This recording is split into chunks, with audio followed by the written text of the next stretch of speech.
Vous avez mis le feu au pays en vous entêtant sur une mesure dont personne ne voulait. Une mesure préjudiciable pour le quotidien des territoires, sans pour autant avoir une efficacité reconnue. Je veux parler de 80 km/h. Après 6 mois d'application, rien ne permet toujours d'affirmer que la limitation à 80 a réduit le nombre de tués sur les routes. Les chiffres parlent d'eux-mêmes. Pourtant, cette mesure devait être d'une efficacité immédiate. Il n'en est rien. Le groupe du travail du Sénat, sous la haute responsabilité de Michel Raison, vous avez fait des propositions équilibrées, acceptables et intelligentes.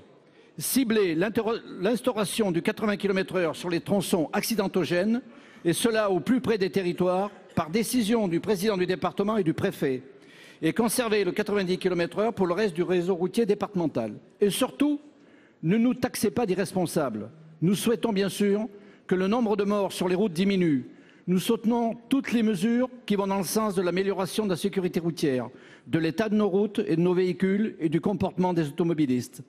Après vos anciens ministres de la cohésion des territoires et de l'intérieur, le président de la République, lors de son tour de France, propose de revenir sur cette mesure et, je cite, « trouver une manière plus intelligente, des solutions plus pragmatiques et faire quelque chose qui soit plus acceptable ». Alors, Monsieur le Premier ministre, envisagez-vous de reconsidérer votre décision et trouver une solution acceptable par tous? Envisagez-vous de suivre les propositions intelligentes du Sénat? Pour vous répondre, la parole est au secrétaire d'État auprès du ministre de l'Intérieur, Monsieur Laurent Nunez. Vous avez la parole. Monsieur le Président, Mesdames et Messieurs les sénateurs, Monsieur le Sénateur, vous avez souligné effectivement que la question donc, de la limitation à 80 km/h sur le réseau secondaire serait donc au cœur du grand débat qui est en cours.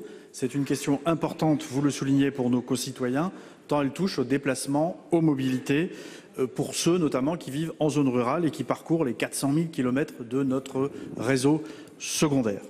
Ce débat, donc, il va s'ouvrir avec cette thématique importante, certes de la mobilité, mais aussi de la lutte contre l'insécurité routière, qui reste une préoccupation forte et un axe fort de la politique de ce gouvernement. Dans ce débat, il faudra avoir 3 choses en tête. La première, et vous nous interrogez sur l'efficacité de la mesure, il convient bien évidemment d'être prudent, mais selon les premiers chiffres provisoires dont nous disposons, sur ce réseau secondaire, entre le 1er juillet 2018 et le 31 décembre 2018, le nombre de morts a baissé de 13% par rapport à l'année 2017. Deuxièmement, il nous appartiendra également de bien prendre en compte les effets induits de cette mesure. Je pense notamment au temps de déplacement, je pense notamment aux effets sur la consommation de carburant ou encore sur la cohabitation entre les voitures particulières et les poids lourds. Et nous avons demandé d'ailleurs, pour nourrir ce débat, à la délégation ministérielle à la sécurité routière, une étude sur ce point qui sera bien sûr rendue publique. Et puis il conviendra également, 3e point, de prendre en compte la question de la responsabilité également des gestionnaires de voirie, car remonter la vitesse sur un axe, si telle devait être la décision prise en tout ou partie, c'est accepter aussi d'y voir, le cas échéant, l'accidentabilité augmenter à nouveau, et à cet égard, bien évidemment, et je crois que c'est ce que vous souhaitez, l'avis des présidents de conseil départemental sera précieux. Nous veillerons avec Christophe Castaner à ce que ces analyses soient bien rendues publiques pour que chacun puisse s'exprimer en conscience sur ce sujet, notamment s'il devait être apporté des aménagements à cette mesure. Mais je sais que nous partageons tous le même objectif. Cet objectif, c'est de sauver des vies humaines. Merci. Monsieur Boyer.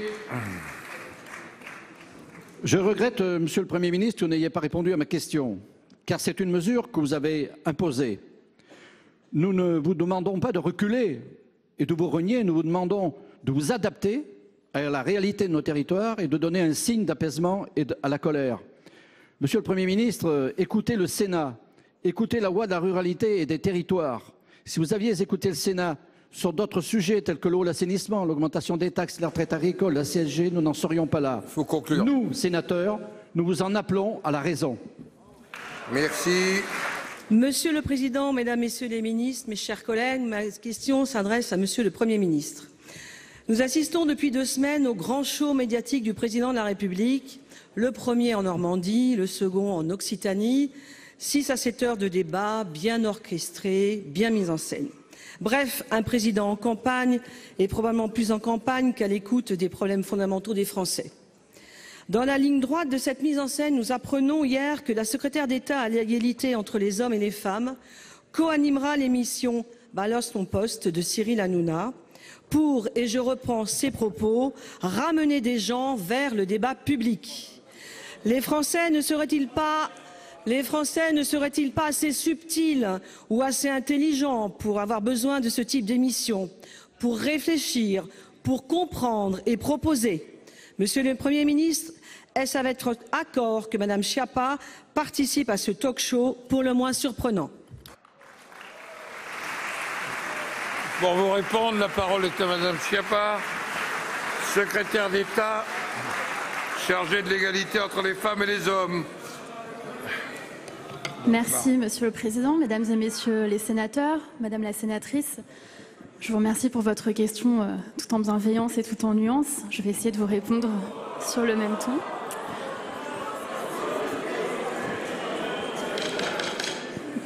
Pardon de mon étonnement, mais je trouve assez surprenante l'espèce de mise en abîme dans laquelle vous nous plongez, parce que vous déplorez que l'on parle à Cyril Hanouna et vous-même, vous consacrez votre temps de parole au Sénat à parler de Cyril Hanouna. Ça me semble assez surprenant.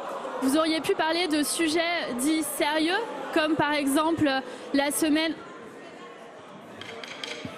Mais faites dans la modération pour une fois, hein.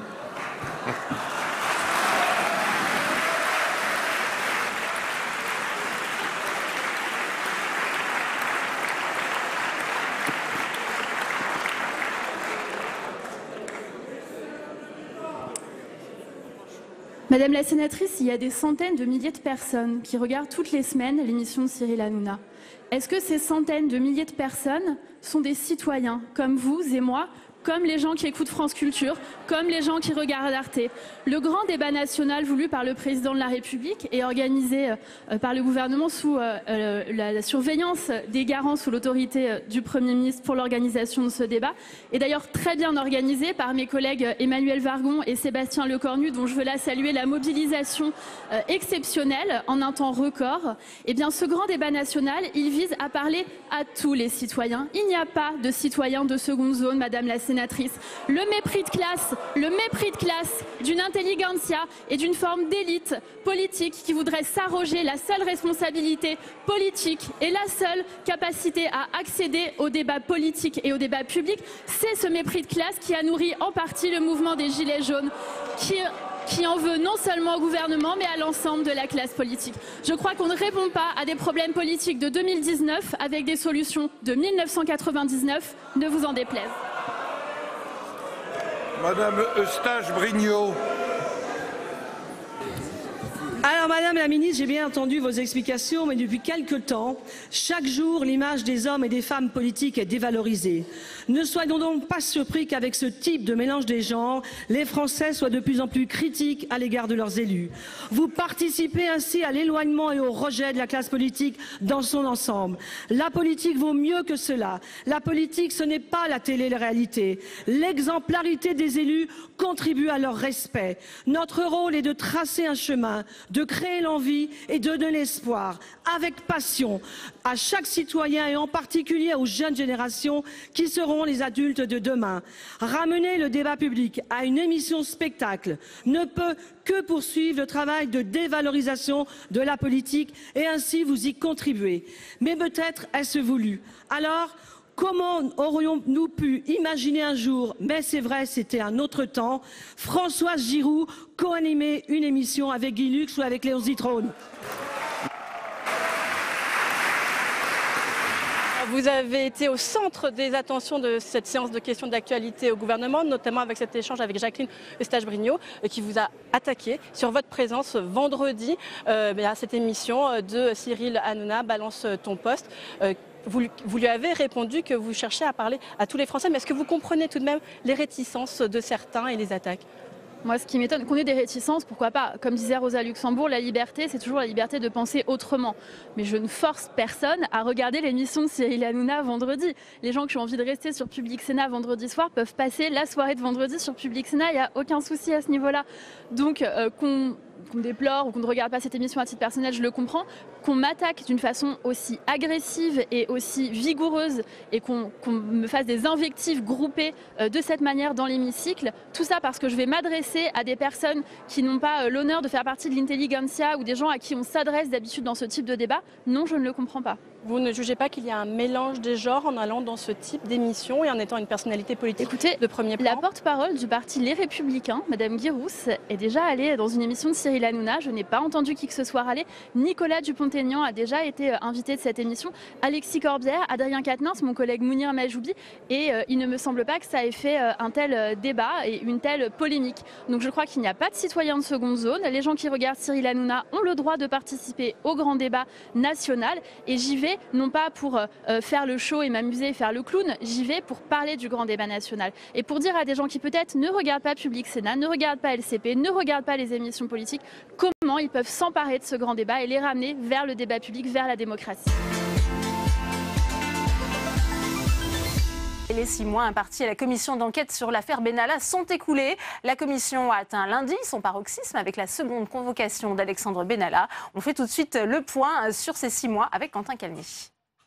6 mois d'enquête et 34 auditions au total. En juillet, septembre et octobre dernier, puis à nouveau en janvier 2019. Et malgré toutes ces déclarations sous serment, beaucoup de questions restent encore posées. Partie des violences de la place de la Contrescarpe, la tentaculaire affaire Benalla a connu de multiples rebondissements, jusqu'à l'épisode des passeports de l'ancien chargé de mission à l'Élysée, dévoilé par la presse cet hiver. Avec un constat désormais, par exemple sur la question de ses passeports diplomatiques, les versions de l'Élysée et celles d'Alexandre Benalla se contredisent. L'inventaire du bureau qui a été effectué le 2 août confirme que les passeports n'y étaient pas. N'y étaient pas. Les mesures qui ont été prises et que je viens de vous détailler et pour lesquelles il existe des notes de service, des courriers qui sont à votre disposition, me permettent d'affirmer que les passeports n'étaient pas à l'Élysée. Le 19 septembre, lorsque j'étais présent devant vous, sous serment, et que j'ai répondu à l'ensemble des questions qui m'ont été posées, je vous ai dit ils doivent être dans mon bureau à l'Élysée. Et ils ont dû les restituer, si ma phrase est complète. Je vous réaffirme, solennellement, sous serment encore une fois, que le 19 septembre, mes passeports étaient à l'Élysée. Pour Jean-Pierre Sueur et Muriel Jourda, les deux co-rapporteurs, il est temps désormais d'écrire la synthèse des travaux de la commission, avec une question essentielle avec ces versions qui diffèrent. Y a-t-il un parjure devant les sénateurs ? D'abord, rédigeons ce rapport, présentons-le et ensuite nous déciderons effectivement de ce qu'il convient de faire, saisir le parquet ou ne pas saisir le parquet. Mais je conçois que ce soit quelque chose d'assez important pour nos concitoyens. Et on donnera la réponse en même temps que l'on présentera le rapport. Des sénateurs qui espèrent terminer et publier leur rapport au cours du mois de février.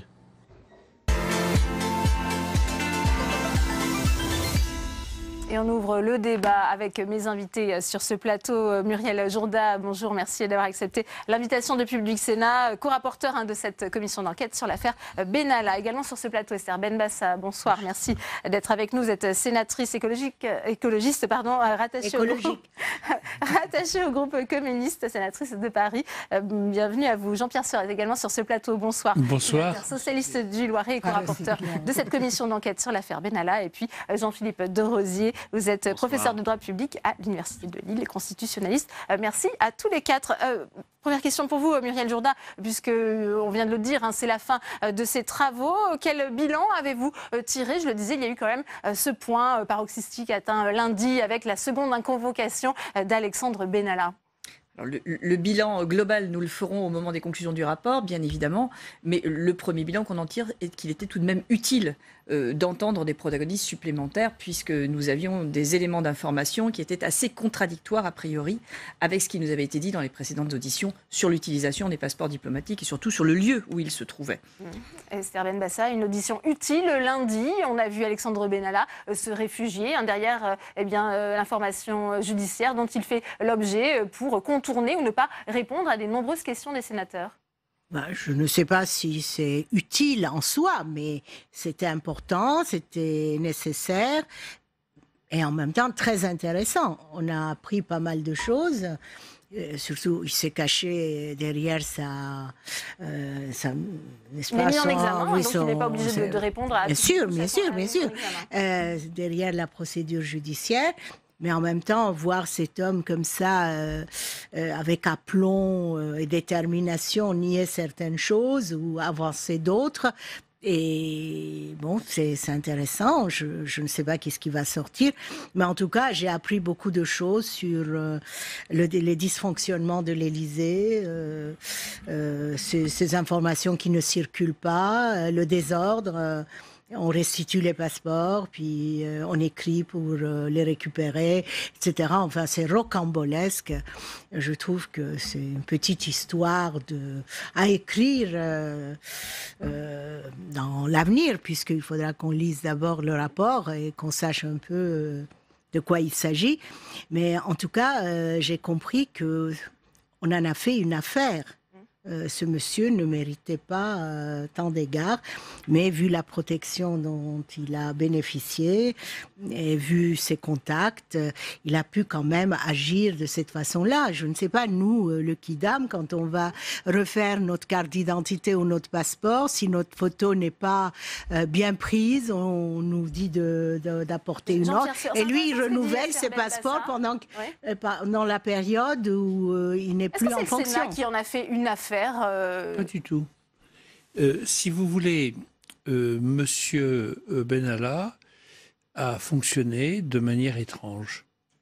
À bien des égards. Ça commence à la Contrescarpe, au Jardin des Plantes. Et puis, il y a une sanction étrange. Personne n'est au courant de la sanction. Et puis, une fois que la sanction est finie, il reprend en quelque sorte son travail. Et puis, il y a des nouvelles qui paraissent dans la presse, Journal Le Monde. Et puis, il est licencié. Et quand vous quittez un travail, voyez-vous, peut-être qu'un jour, mais dans très très longtemps, Delphine Girard, vous quittez, mettons, Public Sénat. Je ne vous le souhaite pas. On verra. Mais je pense que dans ce cas-là, si cela existe, vous n'allez pas partir avec votre micro, votre ordinateur et votre magnétophone. Votre téléphone. Le téléphone théorème. Il n'est pas un théorème. Oui. Et donc, lui, eh bien, il ne fait rien de tout ça. Il ne fait rien comme il faudrait. Mais surtout, voyez-vous, on a bien fait de faire une nouvelle audition, 2 nouvelles auditions, 5 nouvelles auditions, parce que ce qui est étrange, c'est que à partir de lui, peut-être en raison du pouvoir qu'on lui prête, des proximités qu'on lui prête, de l'influence qu'on lui prête, tout un tas de gens qui devraient réagir autrement réagissent bizarrement, de façon étrange. Et ça vaut pour les passeports, pour le téléphone, pour le permis de port d'armes, ça vaut aussi pour les ambassades, pour le ministère des Affaires étrangères, pour le ministère de l'Intérieur. Alors, il arrive et beaucoup de choses se déglinguent. Étrange. Et c'est normal qu'il y ait une commission d'enquête parlementaire, parce que notre travail en vertu de la Constitution, M. de Rosier va nous en parler, la Constitution, elle dit dans son article 51, alinéa 2, que les commissions d'enquête parlementaires contrôlent le gouvernement et évaluent les politiques publiques. On est exactement dans notre travail, dans notre couloir. Et pourtant, Jean-Philippe de Rosier, pendant 6 mois, on a vu les sénateurs marcher sur des œufs. Il ne fallait pas empiéter le domaine judiciaire. Ça a été 6 mois compliqués, notamment dans la formulation des questions des parlementaires. Oui, en effet, on a beaucoup invoqué le principe de séparation des pouvoirs pendant ces 6 mois de commission d'enquête, et à juste titre, parce que c'est un principe fondamental de notre démocratie qui doit être respecté. Mais au début, il était invoqué différemment qu'il ne l'a été dans cette dernière phase. Parce qu'au début, on se souvient, les collaborateurs du président de la République venaient à vos auditions en disant « je suis ici sur autorisation du président de la République » ou quelque chose dans de cette formule. Et sous-entendu, nous tolérons à la présidence de la République que vous enquêtiez, vous, parlementaires, sur notre fonctionnement, alors que vous étiez parfaitement dans votre rôle. Le pouvoir législatif, et le Sénat en relève, peut contrôler le pouvoir exécutif, et la présidence de la République en relève. Elle n'est pas immunisée contre un contrôle constitutionnel. Et ensuite, il y a eu, avec l'audition d'Alexandre Benalla, en septembre, et encore peut-être davantage celle de lundi, la question de la séparation des pouvoirs à l'égard de l'autorité judiciaire. Parce qu'une commission d'enquête, nous le savons, ne peut pas intervenir, ne peut pas enquêter sur des faits qui font l'objet d'une information judiciaire. Et si une information judiciaire est ouverte en cours de commission d'enquête, alors elle doit cesser son travail à l'égard de ces faits précis. Et sur la question des passeports, en particulier, étant donné qu'il a été mis en examen pour la détention et l'usage de ces passeports diplomatiques, je crois qu'on était là vraiment à la limite de cette évolution à laquelle on assiste depuis une vingtaine d'années au Parlement, où les commissions d'enquête sont créées de façon un petit peu extensive sur des faits qui sont assez connexes à des faits qui font l'objet de poursuites. Alors toujours selon une interprétation qui permet justement de valider leur création par la chancellerie, mais c'est vrai que là on était peut-être vraiment à la limite de ce qui était admissible.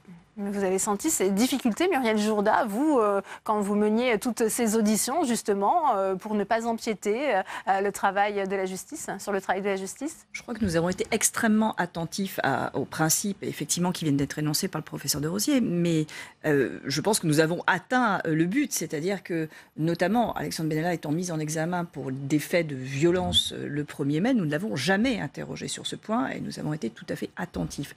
Nous l'avons été tout autant lors de la dernière audition. Et je dois dire que la position d'Alexandre Benalla était parfaitement discutable. D'abord parce que lorsque je lui pose une question de savoir pourquoi il détient 4 passeports, je ne vois pas en quoi c'est constitutif d'une infraction, ça pourrait l'être, et en quoi ça serait couvert à un moment ou à un autre par une information qui n'existe pas sur ce point. Et puis, je dirais, c'est quand ça l'arrange qu'il invoque ces principes, parce qu'il va commencer, rappelez-vous, son propos liminaire, par nous parler longuement des faits du 1er mai, dont je viens d'indiquer que non seulement nous ne pouvons pas en être saisis, mais qu'il devrait normalement être couvert par ce principe de séparation des pouvoirs qui a été invoqué. Et pourtant, il en parle extrêmement longuement parce qu'il est en train de mettre en œuvre sa défense publique. Donc, je ne suis pas sûre d'une grande bonne foi de la part de M. Benalla dans cette invocation des principes que je pense que nous avons respectés jusqu'au bout.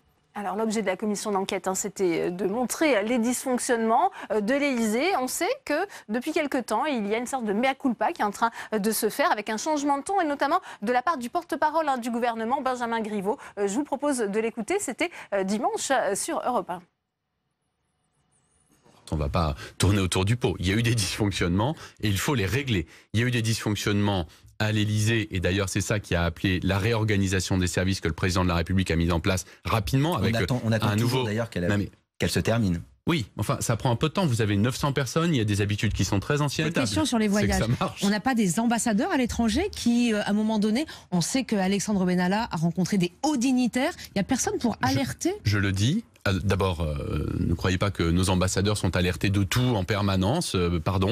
Quand vous êtes ambassadeur dans un pays étranger, vous n'avez pas la totalité des listes des gens qui rentrent dans le pays, donc il faut arrêter les fantasmes. C'est pas le bureau des légendes, hein. On va un peu baisser le niveau d'intensité. Simplement, ce que je dis, c'est qu'il y a eu des dysfonctionnements, que l'enquête va permettre de les déterminer, que l'enquête elle est parlementaire et les auditions reprennent demain, vous l'avez dit, qu'il y a aussi une mise en examen qui permettra aussi aux juges et à l'autorité judiciaire de se faire son avis et de dire les responsabilités des uns et des autres qui permettront, entre autres, de faire que ces dysfonctionnements n'arrivent plus. Ils sont insupportables et incompréhensibles pour les Français. Incompréhensible pour les Français. Ça, c'est une première victoire pour le Sénat. Esther Benbassa, on voit cette réorganisation des services opérée par l'Élysée en pleine commission d'enquête parlementaire. C'est une étape. Mais on ne sait pas plus. Vous savez, cette personne a quand même... a été cette fois-ci un peu discrète, mais tout était préparé, il avait des réponses toutes faites, il a été même un peu insolent, je trouve, même un peu beaucoup. Puis l'Élysée l'a lâché quand même. La dernière audition de M. Stroza, c'était un peu le lâchage. Là, il a pris un autre ton. Hein. Il n'avait pas l'air sûr de lui. Hein. Il ne faut pas croire. Là, moi, j'étais pas loin. Vous aussi, vous avez vu qu'il était embarrassé. Ses réponses étaient préparées. Son avocate lui écrivait sur le cahier. Moi, je trouve que on ne connaît pas... Peut-être qu'il n'y a rien d'extraordinaire dans cette histoire, mais le personnage est extraordinaire et imprécis et Et je crois qu'il avait beaucoup de relations, des contacts très proches pour pouvoir agir à sa guise de cette façon-là. Il me dit, je pose la question sur le visa pour le Tchad, pour avoir pour un passeport diplomatique ou de service un visa pour le Tchad, il faut qu'il y ait une note du ministère ou du protocole. Lui, il dit, en vous regardant comme ça, il dit « Ah non, je suis rentré sans visa ». Et ça veut dire qu'on est allé le chercher au pied de l'avion. Enfin, ce sont les autorités tchadiennes, enfin, ou disons l'entourage du président du Tchad. On vient le chercher, bien sûr, il n'a pas besoin ni de passeport, ni de visa d'ailleurs.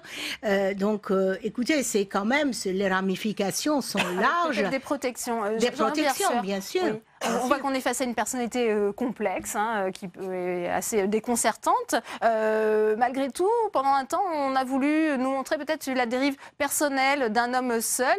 Au-delà de ça, il y a quand même peut-être des complicités, des dysfonctionnements. Cette affaire est grave. Elle est grave et heureusement qu'il y a un Sénat dans ce pays. Parce que la commission d'enquête parlementaire de l'Assemblée nationale a explosé en vol. Et c'est d'ailleurs un vrai problème. Nous continuons notre travail, nous le mènerons jusqu'au terme avec beaucoup de ténacité, voyez-vous. Et de sérénité. Et de sérénité, absolument. Et je voulais dire à cet égard que si vous regardez les auditions de la semaine dernière, de M. Stroda, M. Castaner et M. Le Drian d'un côté, les auditions de M. Kras et de M. Benalla de l'autre, il y a un grand nombre de contradictions. Mais il y a un point qui est commun, c'est que toutes ces auditions montrent qu'il y a eu de très lourds dysfonctionnements à l'Élysée, dans les ministères, peut-être dans des ambassades, etc. Et ça, ce n'est pas acceptable, parce que c'est quand même la présidence de la République de la 6e puissance du monde. Et il n'est pas normal que se passent des choses aussi simples. Voyez-vous l'histoire du téléphone crypté, dont le Canard enchaîné nous rappelle ce matin qu'il fait partie du secret défense. Voilà que M. Benalla part de l'Élysée le 31 juillet. Il faut attendre le 4 octobre pour qu'on se rende compte que le téléphone s'est volatilisé. Et une fois qu'on s'en est rendu compte, qu'est-ce qu'on fait? Le bon sens, c'est de demander à M. Benalla de le rendre. Ben non, on ne fait rien. Et jusqu'au mois de janvier, il garde ce téléphone. C'est un petit exemple, mais d'une masse de dysfonctionnement. Et l'usage 23 fois du passeport. Et je termine pour vous dire, il y a un point très important qu'on a méconnu. Lorsque vous exercez une fonction de haut fonctionnaire ou une fonction importante dans un cabinet, comme c'était le cas, quand vous quittez la fonction, vous devez absolument prendre contact avec la commission de déontologie. Et vous ne pouvez exercer une autre fonction, un autre travail, que si la commission de déontologie a dit qu'il n'y avait pas conflit d'intérêt avec ce que vous connaissiez auparavant. Or, M. Benalla est payé pendant 1 mois par une entreprise qui a été créée pour les besoins de la cause. Il ne nous dit pas ce qu'il fait. Il aurait déjà dû le dire à la commission de déontologie. Ensuite, il est employé pour des services internationaux. On ne sait pas du tout ce qu'il fait. Il refuse de le dire et il n'a toujours pas saisi, me semble-t-il, la commission de déontologie. Donc c'est totalement aberrant. Vous comprenez, Delphine Girard? Quelqu'un qui est mis à pied pour faute lourde de l'Élysée et qui se retrouve après dans le bureau de 3 ou 4 chefs d'État pour parler de diverses choses. Ça a un côté quelque peu ahurissant. Donc c'est normal qu'on dise tout ça, c'est un peu détraqué, c'est déglingué, ça ne va pas. Donc beaucoup de dysfonctionnements que la commission d'enquête parlementaire a mis en lumière. Travailler là-dessus, mettre en lumière pour faire des propositions afin que ça ne recommence pas. Ouais. Sur cet aspect, Jean-Philippe de Rosier, de dérive personnelle, il y a quand même aussi peut-être une responsabilité d'Alexandre Benalla lui-même. Il a reconnu des erreurs, des manquements qui ont mis, Jean-Pierre Sueur le rappelait à l'instant, de véritables dysfonctionnements en lumière. Oui, mais je crois qu'il faut distinguer un certain nombre de choses. Et autant j'admire véritablement la façon dont la commission des lois, son président, leurs rapporteurs sur cette affaire ont mené leurs travaux, autant je crois que il y a peut-être des frontières qui ont été un tout petit peu dépassées. Parce que, rappelons-le, alors j'ai plus l'intitulé précis en tête parce qu'il est assez long, mais il me semble que cette mission d'information porte sur le concours des personnes qui n'appartiennent pas aux forces de l'ordre dans la protection des très hautes personnalités, et notamment le président de la République. Alexandre Benalla est concerné par cette situation, mais une fois qu'il quitte l'Élysée, il ne l'est plus, parce que ne participe plus à cela. Et les activités qu'il a pu mener, une fois qu'il a quitté son travail, elles peuvent être en lien. Elles peuvent Surtout être en lien. si on ne nous en dit rien. Si lui, il soutient que ce n'est pas le cas, il n'a pas forcément à vous répondre sur... Alors la commission de déontologie, là, c'est autre chose. Ça, c'est autre chose. Mais sur ces activités d'aujourd'hui, je ne suis pas certain que ça rentre dans le champ de compétences de la commission.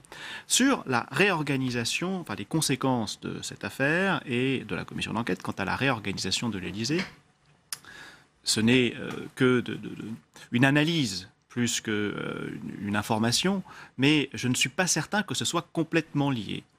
En ce sens que je ne suis pas certain que la commission d'enquête soit la cause de cette réorganisation. C'est peut-être l'inverse, parce que justement le rôle qu'exerçait Alexandre Benalla au sein de l'Élysée, qui est un rôle de garde du corps, entre guillemets, alors qu'il est officiellement adjoint au chef de cabinet, supposait peut-être qu'il y ait en préparation déjà une telle réorganisation des services de l'Élysée qui là éclate au grand jour et qui est peut-être menée de façon différente de ce qui devait être le cas auparavant. Et je terminerai sur un dernier point, parce qu'on a démarré cette séquence sur le propos de Benjamin Griveaux, où l'on voit effectivement nettement une évolution. On se souvient, au mois de septembre, de la prise de position d'un certain nombre de membres du gouvernement, dont le susdit Griveaux, et en particulier la garde des Sceaux, ministre de la Justice, qui était un petit peu donneur de leçons, une dissertation qui n'est pas vraiment digne d'un professeur de droit. Alors, nous ne le dirions pas, vous pouvez le dire, mais nous à ne l'égard nous du rôle pas. de la commission d'enquête sur le pouvoir judiciaire. Et là, on voit que vraiment, il y a un changement de posture qui traduit sans doute un certain mal-être vis-à-vis des évolutions des travaux de la commission d'enquête. Muriel Jourda, je voudrais vous faire réécouter un extrait de l'audition d'Alexandre Benalla lundi. Lui, il dit au contraire, eh bien, je n'ai aucun secret sur personne, je ne fais pas de chantage. Écoutez. Je ne détiens aucun secret. Aucun secret sur qui que ce soit. Je ne fais aucun chantage. On essaye d'expliquer un certain nombre de dysfonctionnements de la part de l'État, un certain nombre de négligences et d'erreurs et de fautes de ma part que je reconnais devant vous, que je reconnus devant la justice et j'assume mes responsabilités. Mais il ne faut pas en déduire que tout ça, au final, est dû à un secret ou des secrets que je détiendrai. Je ne détiens aucun secret. J'avais une fonction claire que je vous ai exposée. Le 19 septembre, j'ai rempli ma mission de manière claire et je ne suis pas parti avec des secrets sur qui que ce soit. Et j'essaye juste de reprendre une vie normale et de me refaire par moi-même sans demander l'aide de personne. Voilà, monsieur le sénateur, ce que je voulais vous dire. Merci, monsieur Benalla. Muriel Jourda, vous l'avez senti sincère parce qu'il y a cette question de la véracité de ses propos. Est-ce qu'il a menti devant la commission d'enquête parlementaire, Alexandre Benalla ? Écoutez, je ne saurais pas comment sonder les reins et les cœurs, et ça n'est pas mon rôle de disserter sur la sincérité d'Alexandre Benalla. Nous, on se fie à des déclarations, à des faits, à des éléments dont nous avons demandé le complément par écrit que nous analyserons. Après, la difficulté, si vous voulez, pourquoi est-il obligé de dire ça ? Honnêtement, ça ne sera pas notre rapport, parce qu'encore une fois, il ne porte pas là-dessus. Mais bien sûr que le comportement des protagonistes a alimenté cette idée qu'Alexandre Benalla était protégé et avait quelque chose à cacher, en tout cas qu'il bénéficiait effectivement de cette protection. D'abord parce que il y a eu des faits, les faits du premier pour lesquels il a été faiblement sanctionné tout de même, alors même que tous les protagonistes de l'Élysée les ont qualifiés assez fortement, ces faits, a posteriori. Donc on se dit, voilà une sanction bien faible par rapport à des faits qu'on nous a déclarés comme inadmissibles. Et puis ensuite, après nous avoir, à longueur d'audition, dit quasiment qu'il avait commis une faute détachable du service, c'est-à-dire que c'était bien un membre de l'Élysée, mais ce qu'il avait fait, il ne l'avait pas fait au titre de l'Élysée. Ensuite, et le professeur de Rosier vient de le rappeler, tout le gouvernement est monté au créneau lorsque nous avons souhaité l'interroger, et y compris le président de la République qui a appelé le président du Sénat sur le rôle de la commission d'enquête. Donc, c'était assez compliqué de rendre conciliables ces deux versions qui consistaient à dire voilà quelqu'un qui n'a pas grand-chose à voir avec l'Élysée lorsqu'il se comporte mal, et la protection en quelque sorte du gouvernement au moment où on souhaite l'entendre. Donc, je ne sais pas s'il est sincère, mais en tout cas, il répond à une vraie préoccupation du public qui s'est demandé pourquoi y a-t-il ce comportement et ces réactions lorsqu'on veut écouter Alexandre Benalla. Ça a impacté, modifié les rapports du Sénat et de l'exécutif, cette commission d'enquête parlementaire, Esther Benbassa? Je ne sais pas. Enfin, je n'ai aucune preuve. Toutefois, c'est quand même, il y a des problèmes. Je ne sais pas s'il a des secrets, peut-être qu'il n'en a pas.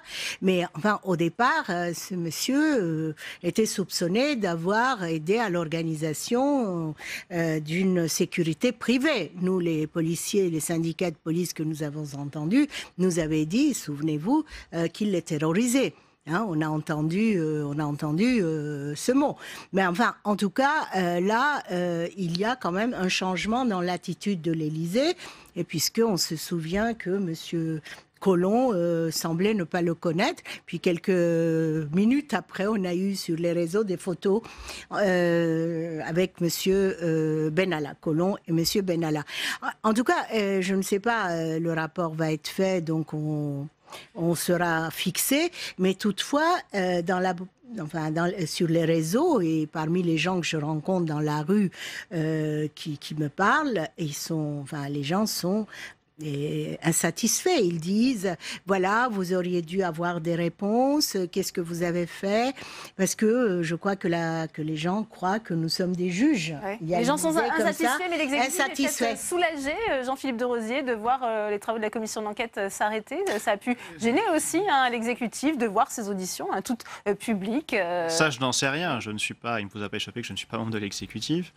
Sur le rapport entre le Sénat et les bon, en tout cas, ce qui est sûr, c'est que la commission d'enquête du Sénat est allée jusqu'au terme de son travail, parce qu'elle ne peut durer que 6 mois maximum, et nous sommes au 23 janvier. On peut encore convoquer quelqu'un jusqu'à minuit. En effet, oui. Aujourd'hui. Oui. Alors, je vais faire attention à ce que je dis, monsieur le rapporteur, pour éviter, même si je suis sur place, donc nous pouvons juste traverser et nous rendre dans la salle. Donc, elle est allée jusqu'au bout de son travail, et l'on voit à quel point, je sais que je ne parle pas de l'exécutif, mais en réalité les deux sont liés, à quel point l'Assemblée nationale, qui justement est liée à l'exécutif, avait en réalité tout fait pour que ce ne soit qu'une réponse purement politique qui capote immédiatement. Elle avait été créée pour 1 mois, fin juillet, donc pour le mois d'août. Enfin bon, on voyait bien que ça n'avait pas vocation à servir ce pourquoi c'est censé être fait, à savoir le contrôle du pouvoir. Maintenant, est-ce que les rapports entre le Sénat et le pouvoir exécutif sont altérés ou sont modifiés ? Bon, je crois que depuis le début du quinquennat, ils n'ont pas été des plus sereins. Je n'ai pas l'impression, en tant qu'analyste, que le président de la République nourrisse la plus grande amitié, sympathie à l'égard des sénateurs, parce que ce sont un petit peu un caillou dans la chaussure, ce sont ceux qui discutent, qui ralentissent la procédure parlementaire, qui s'opposent à la révision constitutionnelle. Ils ne sont pas du même bord politique. Je ne dis pas que c'est effectivement le cas, mais vous savez, monsieur Sueur, que je suis un grand défenseur du Sénat, et ça ne changera pas. Je dis ce qu'il pourrait être, et j'emploie le conditionnel, dans l'esprit de l'exécutif. Et lorsque l'on voit projet de loi constitutionnel qui a été déposé, on voit à quel point est-ce qu'il avait vocation à encadrer le Sénat, le diminuer dans ses prérogatives pour peut-être à terme le faire disparaître. Donc je crois que les rapports ont toujours été pas forcément des plus sereins justement, et que cette affaire ne fait que persévérer. Il y aura un avant et un après l'affaire Benalla, c'est ce qu'on peut dire. Muriel Jourda, je donnerai la parole ensuite Jean-Pierre Sueur. Est-ce qu'il y aura unanimité a priori de la commission des lois sur les préconisations du rapport, ou est-ce qu'il y a déjà quelques divergences de vues qui ont émergé ? Vous me demandez de lire dans le marc de café, c'est-à-dire que nous n'avons pas encore rédigé nos conclusions, que vous voudriez savoir quel est l'avis de nos collègues à qui on les a par définition pas présentés. Je ne saurais vous le dire. Nous verrons, nous en discuterons à une date qui n'est pas encore fixée, hein, puisque vous vous doutez qu'avec des auditions qui viennent de terminer, nous n'avons pas fini de rédiger notre rapport. Donc nous aviserons le moment venu, mais je veux dire que je suis bien incapable de vous donner des conclusions avant terme. Jean-Pierre Sueur, sur l'état d'esprit de cette commission d'enquête, il y a eu quand même, je pense, unanimité lors de tous les travaux et de toutes les auditions. Mais l'état d'esprit, vous savez, nous ne faisons pas de politique. Alors quand je dis ça... on a du mal à vous croire, Jean-Pierre Sueur. On a du mal, mais nous faisons de la politique tous les jours. Ah oui, nous faisons dans l'hémicycle. Mais non, mais Esther Benbassa, dans l'hémicycle, chacun défend sa position. Et vous voyez, nous sommes ici 3 sénateurs, nous appartenons à 3 groupes politiques différents. Et donc, nous avons des débats tout le temps. Mais pour ce qui est de la commission d'enquête parlementaire, quand je dis que nous ne faisons pas de politique, ça veut dire quoi? Eh bien, c'est que nous nous réunissons à 3 très souvent, presque tous les jours, et nous sommes solidaires par rapport à une chose qui est essentielle, trouver la vérité, trouver tous les dysfonctionnements, faire ça en toute transparence devant les Français, parce que c'est ça la démocratie. Vous voyez qu'il puisse y avoir des débats et que quand il y a des choses qui dysfonctionnent, eh bien, on ne les met pas sous la poussière, on ne les met pas sous le boisseau. Je finis en une phrase. Voyez-vous, nous avons reçu le secrétaire général de l'Élysée, le directeur de cabinet, le chef de cabinet. Ils nous ont dit tous les 3, M. Benalla n'exerce aucune mission de sécurité. Vous vous rendez compte? Après, on s'est rendu compte qu'il avait un port d'armes. Pourquoi? Parce qu'il exerce une mission de sécurité. Ouais. Après, nous nous sommes rendus compte qu'il était dans un petit groupe pour préparer la stratégie de sécurité. Et la sécurité est apparue partout, y compris quand il était le garde des corps. Aussi la question on se rend compte. Du mensonge, du parjure qui sera évoqué peut-être. On sait qu'il y a certains sénateurs qui demandent. Écoutez, nous traiterons de cette question, nous l'avons déjà dit un grand nombre de fois.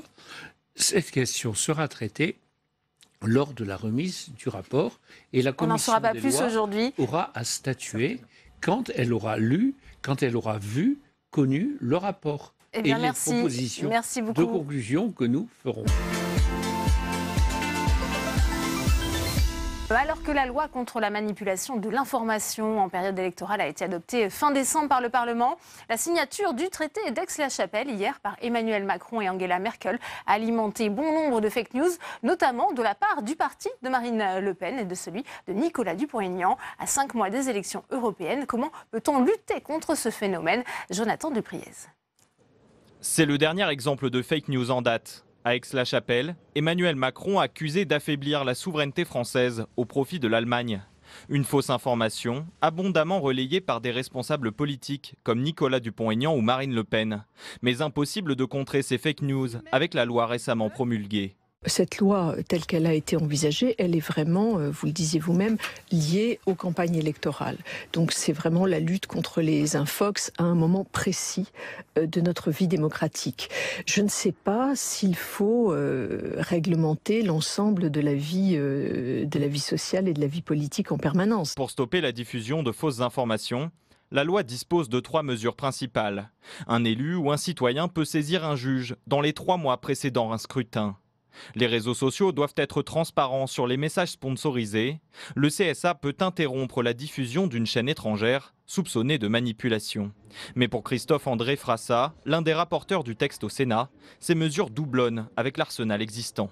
Il y a la loi 1881, il y a le code électoral, il y a tout l'arsenal législatif actuel et dans les codes sur la diffamation. Donc, cette loi, aujourd'hui, elle frappe à côté de la cible qu'elle est censée viser. Pour d'autres sénateurs, il faut surtout éduquer les publics à l'information. L'essentiel, c'est la montée en compétences numériques de tous, c'est l'éducation aux médias et c'est la survie, encore une fois, de médias professionnels. C'est une jungle. Il faut pouvoir donner à chacun les moyens de s'orienter dans cette jungle et de prendre un peu de distance aussi. Après 2 rejets au Sénat, l'Assemblée avait eu le dernier mot sur le texte. Il devrait entrer en vigueur au mois de mai, avant les élections européennes. Et Benoît Huette, avocat au barreau de Paris, est notre invité. Le face-à-face, c'est tout de suite.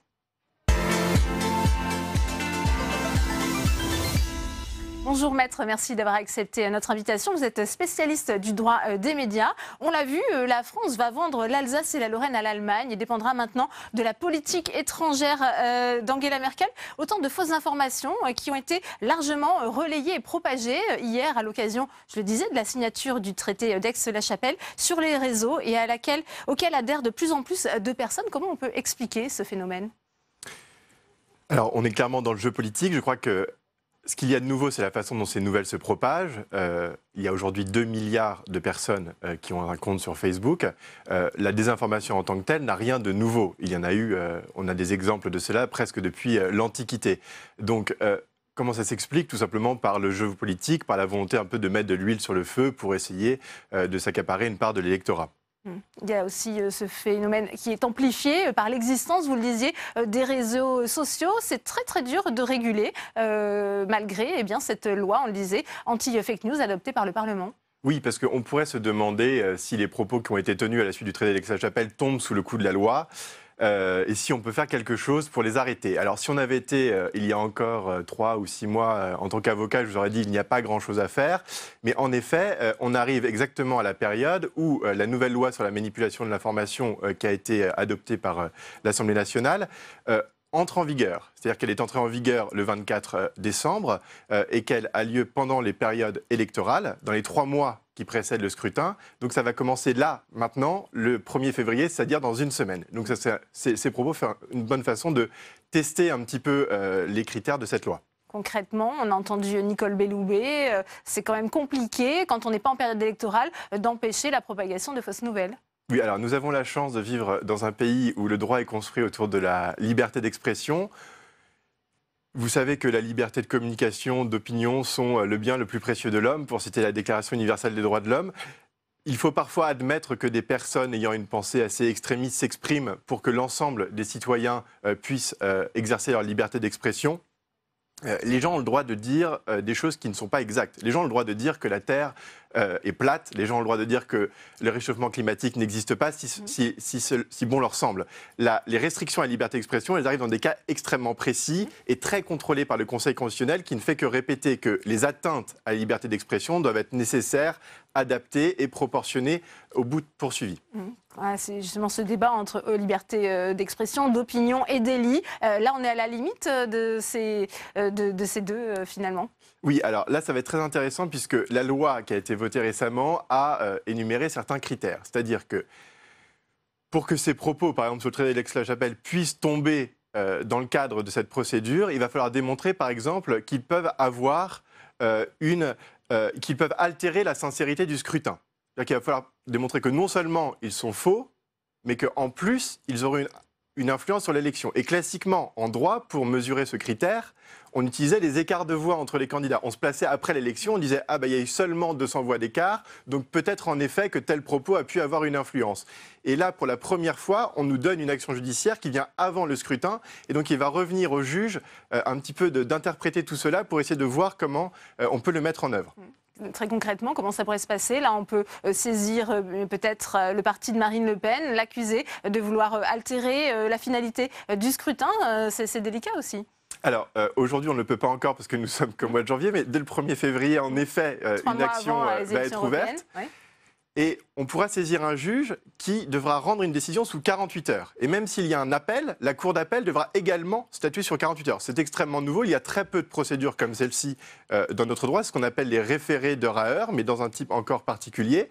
Et il va falloir apporter de nombreuses preuves si on veut attaquer, par exemple, le parti de Marine Le Pen. Il va falloir montrer que les allégations et les imputations sont inexactes ou trompeuses. Il va falloir démontrer qu'elles altèrent le scrutin. Et enfin, il va falloir démontrer qu'elles ont été tenues de manière délibérée, c'est-à-dire en toute mauvaise foi, et qu'elles ont été diffusées de manière artificielle et automatisée et de manière massive. On imagine très bien la réponse de Marine Le Pen. Elle va dire qu'il y a un débat sur la question de la souveraineté de la France. Comment justement on peut prouver alors la mauvaise foi ? Eh ben, là, on va vraiment rentrer dans un débat que nous connaissons bien en tant qu'avocat en droit des médias.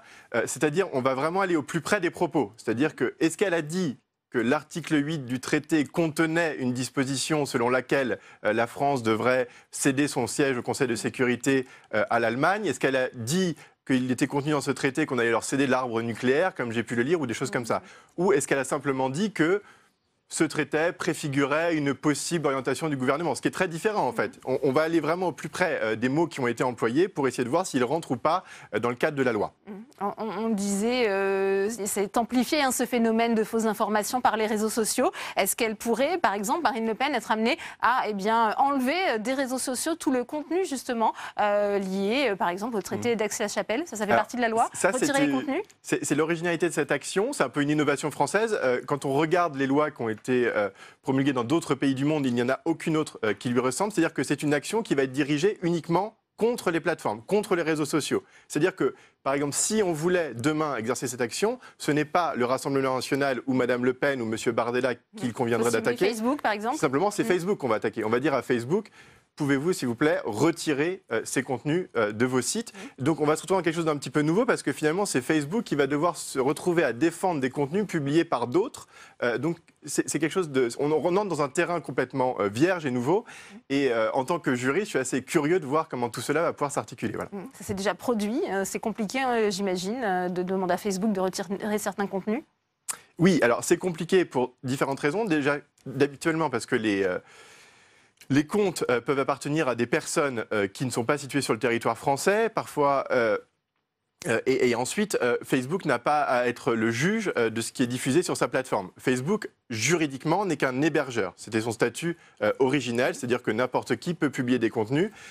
Facebook n'en est pas responsable a priori. Facebook n'en est responsable que si on lui signale et que le contenu tombe sous le coup de la loi pénale. Autre piste explorée par le gouvernement, la levée de l'anonymat sur les réseaux, ça vous paraît envisageable et souhaitable? Cela me paraît déjà extrêmement difficile à mettre en œuvre, puisqu'on sait bien que les réseaux ne sont pas seulement français. On voit mal comment on pourrait interdire d'accès au territoire national tous les réseaux qui seraient anonymes, par exemple.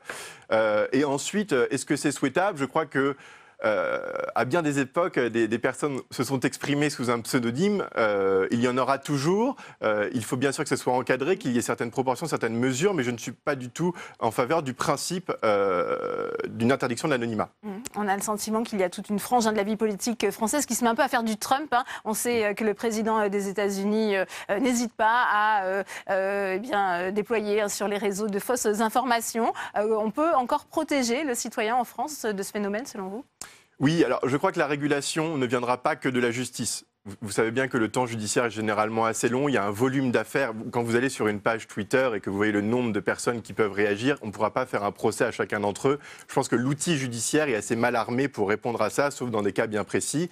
Et je pense que la régulation, elle viendra plutôt des plateformes elles-mêmes. Il y a eu beaucoup d'annonces qui ont été faites par les plateformes récemment. Il y a une réunion mardi prochain à la Commission européenne à Bruxelles, lors de laquelle ces plateformes vont devoir rendre des comptes à la commissaire européenne. Et je pense que la réponse, elle viendra plutôt de là, de comment sont construits ces algorithmes, quels contenus sont mis en avant. Et là, je pense qu'il faut être exigeant et demander à ces plateformes de nous dire comment sont construits ces algorithmes, pourquoi est-ce qu'on nous met tel ou tel contenu sous les yeux en priorité, pourquoi est-ce qu'un contenu est très polémique, voire est complètement faux, on va le voir avant des contenus qui seraient probablement plus intéressants pour les citoyens.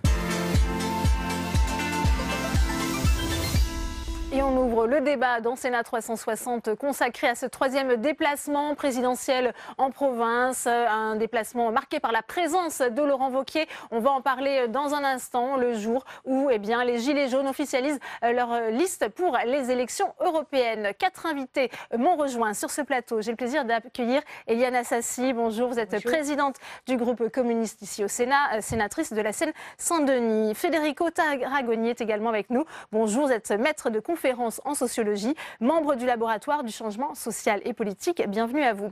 Jean-Marie Bockel est également sur ce plateau. Bonjour, vous êtes sénateur centriste du Haut-Rhin. Et Jean-Raymond Hugonet, bonjour. Vous êtes sénateur rattaché au groupe Les Républicains de l'Essonne. Première question pour vous, Éliane Assassi, puisqu'on voit Emmanuel Macron une nouvelle fois sur le terrain. Il a choisi la Drôme pour son troisième déplacement. Un format un peu réduit par rapport aux 7 heures de discours auxquels on a pu assister la semaine dernière. Sans les caméras de télévision. Ça a été un choix assumé par l'Élysée. Quel regard portez-vous sur ce nouveau format? Écoutez, pour ma part, que le président de la République puisse rencontrer des élus, Je trouve ça tout à fait normal. Mais je pense aujourd'hui qu'il serait temps aussi que le président de la République se tourne vers nos concitoyennes et nos concitoyens. On sait bien qu'aujourd'hui, 75% des Françaises et des Françaises doutent de l'atterrissage, si je peux me permettre, du débat national. Donc, parlons de ça. Il y a encore beaucoup de questions qui se posent, notamment quant à la finalité de ce débat. Donc je crois que les Français attendent beaucoup de cela et qu'il serait temps, effectivement, de leur donner maintenant les clés du débat pour qu'ils puissent s'y investir. Vous savez très bien que j'ai toujours dit que j'étais très favorable à ce que nous investissions cet espace de débat pour effectivement porter la voix de nos concitoyennes et de nos concitoyens. Mais faudrait-il encore savoir quelle finalité va être donnée à ce débat et aux questions qui vont se poser. Si vous voulez bien, Éliane Assassi. Jean-Raymond Hugonet, c'est vrai que rencontrer les élus, c'est bien, mais il faut aussi être plus près des Français. C'est ce qu'a dit Laurent Wauquiez. Je vous propose tout de suite, d'ailleurs, de l'écouter. C'était à l'issue de cette rencontre avec le chef de l'État. Il faut qu'il aille sur le terrain et qu'il échange directement avec les Français sans filtre. Parce que sinon, le débat va finir par tourner à vide et ce sera un échec. Ça n'est pas ce que je souhaite. Mais aujourd'hui, je mets en garde, il faut que ce soit un vrai débat. Et un vrai débat, c'est avec les Français et directement sur le terrain. Jean-Raymond Hugonet, un vrai débat, c'est avec les Français, nous dit Laurent Wauquiez. Oui, et sur le terrain, alors, juste quand même, on ne peut pas balayer les élus, mais quand on se rappelle de la conférence nationale des territoires qui a été un échec, là, il y avait les élus. Or, les élus se sont aperçus qu'on leur mentait. Alors j'entendais une éditorialiste qui disait l'autre jour que Emmanuel Macron séduirait une mouche sur un mur. C'est un peu la même chose. Vous lâchez le président de la République devant des élus, devant n'importe qui, même à la limite des gens hostiles.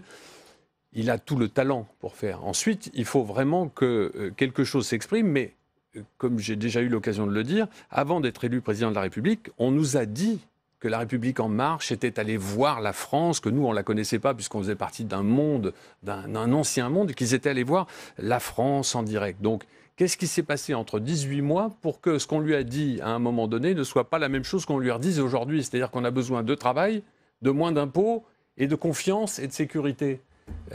J'avoue ne pas trop comprendre. Donc qu'il aille voir les Français, mais pourquoi pas? Mais c'est bien, on peut pas... Un président de la République qu'il aille voir le peuple, oui, on est d'accord. Mais sincèrement, l'essentiel est ailleurs. Jean-Marie Bockel, c'est une situation néanmoins paradoxale, puisqu'on pourrait aussi lui reprocher de trop phagocyter ce grand débat. Et pour autant, ça a été rappelé, on vient de l'entendre, Laurent Wauquiez, le chef de l'opposition, l'incite à être à l'écoute des Français. Moi, je suis d'accord avec tout ce que je viens d'entendre des uns et des autres. C'est un peu, au fond, avec chacun sa voix, les conditions de ce débat dont on voit bien qu'il est nécessaire parce qu'aujourd'hui, il y a ce fossé. Et au fond, les nécessaires réformes que vous évoquiez à l'instant, il faut qu'elles soient politiquement possibles. Et aujourd'hui, le risque que nous avons, c'est une forme de pourrissement, c'est que plus rien ne se passe. Et pour la France, ce serait très mauvais. Même par rapport à l'idéal européen que je partage, si la France se déclasse peu à peu, eh bien, ce quinquennat sera un quinquennat pour rien et ce serait bien dommage. Et donc, on voit bien que l'enjeu de ce débat, que ce soit avec les territoires que représentent les élus, et où il y a eu un gros raté au départ, que ce soit avec le peuple, et je veux dire, on ne peut pas gommer le peuple. Si le peuple exprime quelque chose, eh bien, un président de la République élu au suffrage universel, forcément ça l'interpelle. Le but de tout ça, c'est de reprendre le contact, de reprendre la main et de pouvoir continuer à faire le travail pour lequel il est là. Donc, de ce point de vue-là, qu'on soit dans la majorité, dans l'opposition, qu'on soit constructif, qu'on rêve d'une autre société, si on est, je dirais, dans le respect de la République et de la démocratie, c'est le cas, je crois, de tous ceux qu'on a entendus et de nous tous, ben on a envie qu'ils réussissent, c'est évident, y compris pour que le moment venu, il puisse y avoir le débat démocratique, pour certains une alternance possible, enfin voilà, plutôt que la rue est seulement la rue, même si la rue existe. Federico Tarragoni, on le disait, c'est une sorte d'injonction un peu paradoxale pour le chef de l'État. À la fois, on lui reproche d'être trop présent, de s'accaparer ce débat, de le biaiser en quelque sorte, en déterminant à lui-même. Ça a été fait dans cette lettre aux Français. Et d'un autre côté, il y a ce besoin, cette présence, cet appel à la présence au plus près des Français.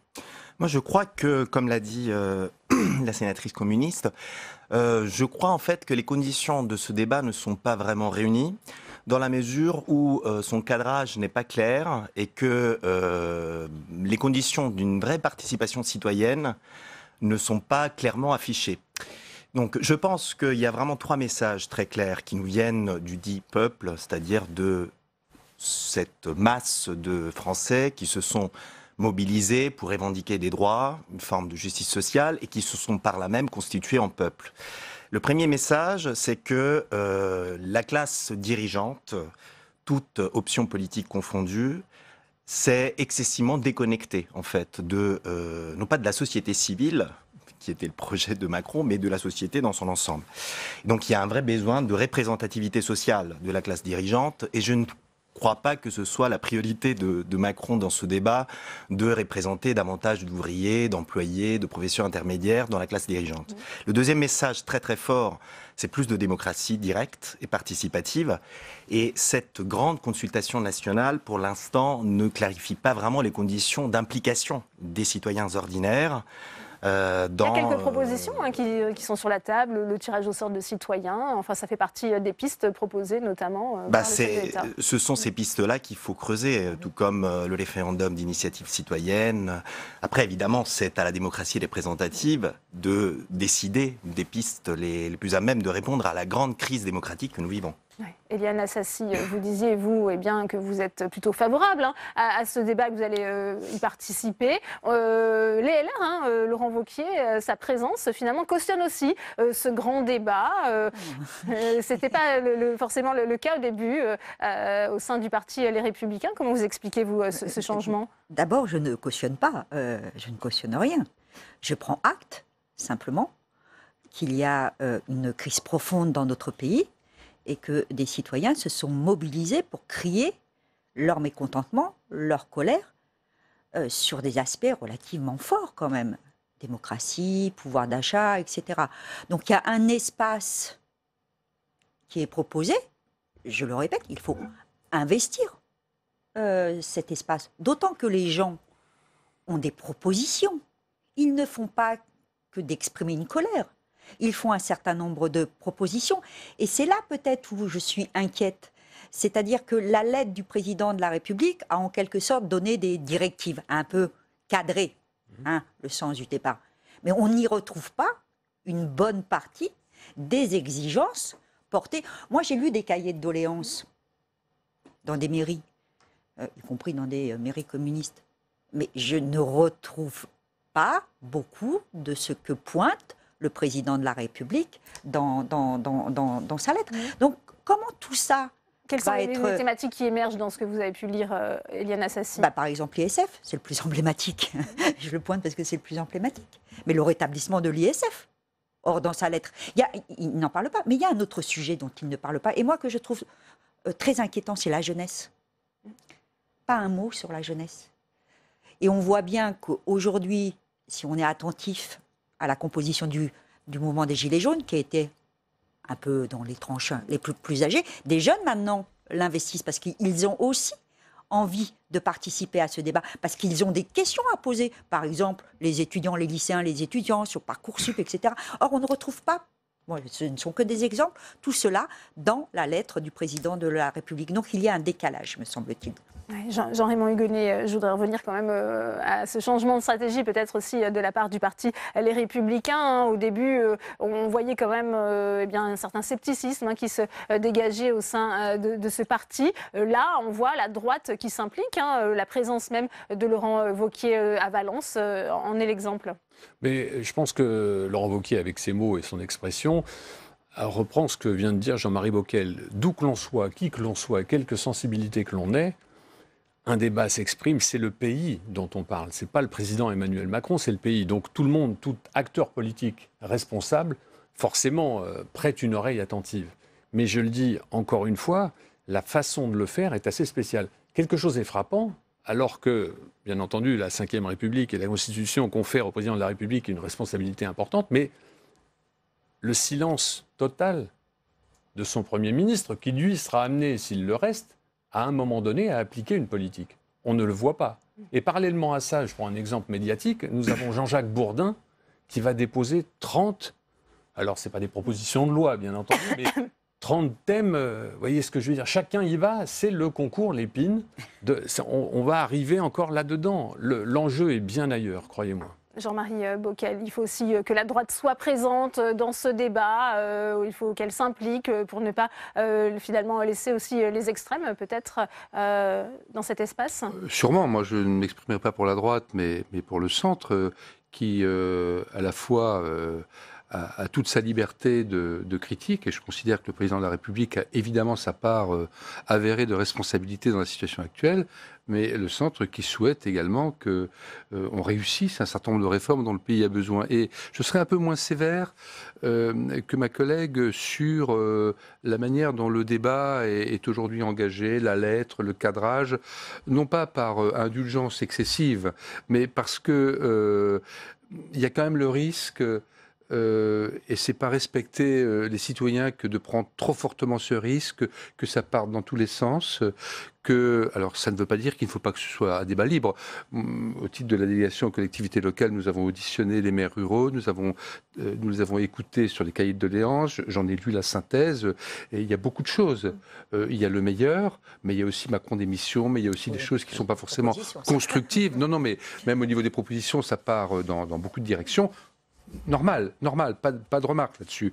Mais il est normal que celui qui a la responsabilité de lancer ce débat ait un certain cadrage. Parce que notre crainte, enfin en tout cas la mienne, c'est qu'à l'arrivée, non pas que la montagne accouche du souris, non, mais que ça parte tellement dans tous les sens que ça génère énormément de déception, de frustration, et qu'au fond les choses repartent de plus belle. Alors certains peuvent le souhaiter, moi je ne le souhaite pas. Et voyez-vous, par exemple sur la démocratie participative que vous avez évoquée, ou les référendums, bon, chacun parle de son expérience. Moi, j'ai été maire pendant plus de 20 ans, avec des grands projets, etc. Et j'ai été, comme beaucoup d'ailleurs, à tout niveau, pionnier dans la démocratie participative. Donc j'en ai vu à la fois l'intérêt, et je l'ai fait à un moment où je me sentais interpellé sur les limites de la démocratie représentative. Mais j'en ai vu aussi, à un moment donné, les limites. Et au fond, la complémentarité entre les deux et la prééminence de la démocratie qui passe par les élections, moi, personnellement, c'est ce que je mets en avant, quitte à agacer parfois ceux qui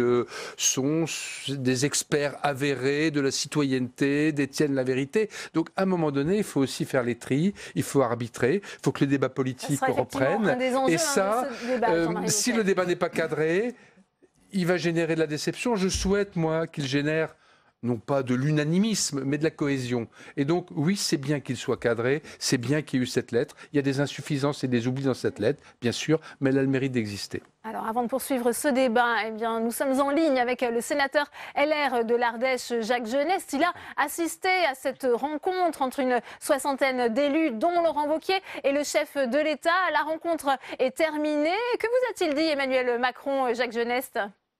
Oui, bonjour. Donc, je suis en voiture dans un territoire rural, donc j'espère que ça ne coupera pas. Ce qu'il nous a dit, bon, il nous a écoutés. Moi, je lui ai dit que c'était bien important de nous écouter, mais il fallait surtout nous entendre. Bon, c'est un très bon communicant, donc il nous a répondu. Le débat s'est bien passé. Aujourd'hui, il faut attendre demain plutôt exactement ce qu'il y aura dans la copie. Mais bon, la réunion s'est passée dans de bonnes conditions. Moi, je lui ai parlé des problèmes de l'urbanisme. Bon, il n'a pas répondu urbanisme en milieu rural. On a beaucoup parlé de la présence médicale, mais je crains que, comme les autres, ils n'ont pas de solution assez ferme pour pouvoir couvrir 80% du territoire. La réunion s'est bien passée, mais est-ce que les échanges ont été assez froids entre Laurent Wauquiez et Emmanuel Macron ? Ah mais non, nous, ils avaient parlé en tête à tête. Honnêtement, Laurent Wauquiez a pris la parole enfin, dans un discours très républicain, et Macron lui a répondu dans un discours très républicain. On a entendu justement Laurent Wauquiez, à la sortie de cette réunion, appeler le chef de l'État à être plus à l'écoute des Français. Les élus, c'est bien, dit-il, mais il faut aussi rencontrer des Français. Vous partagez cet avis ? Ben oui, bien sûr, il faut partager les Français. Je lui ai dit aussi que ce mouvement de contestation qui, à juste titre, est parti de la ruralité, il ne faudrait pas qu'à la sortie, ce soit la ruralité qui soit victime, en particulier avec une représentation démocratique plus faible dans les projets de réduction des parlementaires. Et que vous a-t-il dit ? Il n'a pas répondu. Eh bien, merci Jacques Genest, merci à vous d'avoir été en direct dans Sénat 360. Ce besoin de se reconnecter avec les territoires, vous en parliez, Federico Tarragoni, c'est vrai qu'il y a eu ces ministres, Gérard Collomb, Jacques Mézard, qui l'avaient plusieurs fois alerté, le chef de l'État, sur ce besoin d'être en lien avec les territoires. Ils ne sont plus au gouvernement et ça a accentué ce sentiment de décalage peut-être. Mais un décalage aussi avec j'ai envie de dire, les préoccupations quotidiennes, les représentations, disons, quotidiennes des citoyens, c'est-à-dire le prix des choses, le coût de la vie, les nécessités liées à la mobilité, les problèmes d'éducation des enfants. Et c'est là, je pense que, justement, si je les prends, le moment où vous m'avez interrompu tout à l'heure, c'est-à-dire la troisième préoccupation des Gilets jaunes, c'est aussi tout simplement de se voir reconnaître une visibilité, une existence symbolique. Donc le fait que la classe dirigeante ne parle pas dans un vide et dans une abstraction sans concrétisation réelle dans les problèmes réels, mais qu'il y ait d'une part qu'on leur accorde une visibilité, qu'on accorde une visibilité à leurs problèmes et qu'on accorde donc une légitimité aussi aux questions qui se posent. C'est pour ça qu'il ne faut pas oublier que dans les moments de crise qu'a traversé la France, je pense, puisque la question revenait des États généraux, lorsqu'il y a eu justement les États généraux avant la Révolution française, il y a un très très beau travail d'un historien sur ça. Justement, on était dans une situation de représentation, puisque les États généraux étaient des représentants. Mais le tiers-État, et ça a été la préparation de la Révolution française, s'est radicalisé par rapport aux préoccupations que ces députés du tiers-État entendaient gronder derrière eux du côté du peuple. Donc c'est ça ce qu'il faut. Je pense que avant même de penser à quelques dispositifs comme ça, décoratifs de démocratie directe, je pense que nos élus, il faut qu'ils soient inquiétés en fait par toutes ces revendications démocratiques et de justice sociale qui grondent dans la population française. Liliane Assassi, on a donc appris que les Gilets jaunes vont présenter une liste aux européennes. Qu'en pensez-vous? Est-ce qu'ils sont peut-être téléguidés, certains disent, par tel et tel parti? Moi, vous savez, je suis communiste et démocrate. Donc, à partir du moment où des gens décident de se présenter à une élection quelle qu'elle soit, je respecte ce choix. Je suis qui, moi, pour dire qu'ils seraient téléguidés par un tel ou par un tel, par telle formation? Ce qu'on a vu dans un sondage Elab, ça profite plutôt à la République En Marche, la présence de cette mais moi, c'est pas mon sujet. Je me dis simplement qu'aujourd'hui, si des gens décident de créer une liste pour les élections européennes, c'est qu'ils ont encore le sentiment que la cartographie politique de notre pays n'est pas capable de répondre aux questions qu'ils se posent. C'est ça qui doit nous interpeller. S'ils font des listes pour les élections européennes, ce qui pourrait être vrai pour les élections municipales, etc., c'est qu'ils ont encore le sentiment, et comme le débat ne répond pas, enfin n'est pas vraiment engagé et ne répond pas à cette question, le sentiment de ne pas être bien représentés. Ils font le choix d'être leur propre représentant. Voilà, je ne peux pas en dire plus, sinon de répéter qu'il est temps que les bonnes questions se posent là où il faut qu'elles se posent et que les réponses soient construites avec les gens qui posent des questions et pas simplement par des élites ou des experts. Voilà, parce que moi, sincèrement, je suis très inquiète. Je lisais ce que me disent donc les garants, les 5 garants. Oui. Ils sont encore plus inquiets que moi, je ne suis inquiète aujourd'hui sur la finalité de ce débat national. Donc je crois qu'il faut se poser les bonnes questions au bon moment et être dans une construction. Ça interroge les parlementaires que vous êtes, la constitution de cette liste Gilets jaunes? Attendez, la boucle est bouclée. Je partage ce que vient de dire Liliane Assassi, tout à fait, mais ce qui est très drôle, c'est qu'on fustige, les Gilets jaunes fustigent la représentation. Et la première chose qu'ils font, et on le sentait venir depuis bien longtemps, faut pas être, parce qu'entre le calcul d'experts, vous voyez ce que je veux dire, et les mathématiques, il n'y a qu'un pas, eh bien, ils créent une liste aux européennes. Et je souhaite bien du plaisir à Mme Levavasseur, d'ailleurs, parce qu'il y a des Gilets jaunes qui ne veulent pas, et pour cause de liste. L'autre égérie des Gilets jaunes, lui, continue, lui, il est plutôt dans le... On va tout bloquer, il appelle à bloquer le pays le 5 février, donc La boucle est bouclée, c'est-à-dire on revient à la démocratie représentative, parce que depuis que le monde est monde, c'est quand même la meilleure. Vous voyez ce que je veux dire? Mais il ne faut pas d'éléments décoratifs pour essayer de faire croire un élu, et nous on le sait, Jean-Marie Bockel est un parcours, Éliane Assassi aussi, on le sait, quand on s'adresse aux gens, et quand on a été maire, on sait très bien qu'on ne construit pas tel équipement sans en référer, on ne sort pas ça du chapeau, vous voyez ce que je veux dire? Jean-Marie Bockel, votre avis sur cette liste des Gilets jaunes aux européennes? Vous l'avez dit, la boucle est bouclée, mais elle est aussi bouclée par rapport à la référence à 1789, qui est intéressante historiquement, et il y a des comportements humains qui peuvent se répéter, mais comparaison n'est pas raison. Je veux dire par là que une des différences, il y en a beaucoup d'autres, avec cette période de notre histoire, c'est que la démocratie s'est installée entre-temps. Et la démocratie française, elle a ses défauts, elle a ses limites, elle a ses faiblesses, mais nous sommes quand même une grande démocratie européenne qui fonctionne.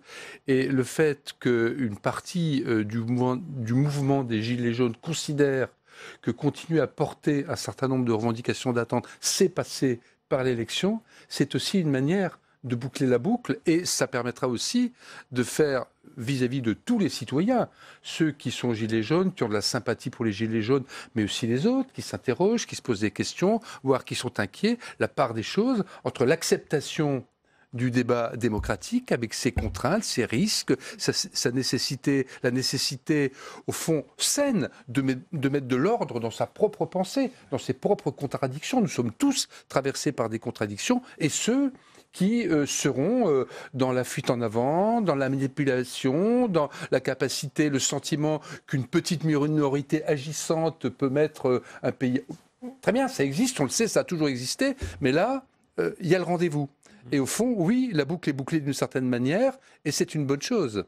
Maintenant, attendons la suite. On parlait de cette finalité, de la finalité de ce grand débat, de la synthèse qui sera faite de toutes ces contributions. Ça passera forcément par un référendum. Ça sera la bonne hypothèse, la bonne option pour le gouvernement? Écoutez, moi, pour être honnête avec vous, ma réflexion n'est pas aboutie sur le RIC, puisqu'il est appelé... Bon. Référendum d'initiative citoyenne. Moi, je suis pour que démocratie participative et démocratie représentative marchent de pair. Voilà.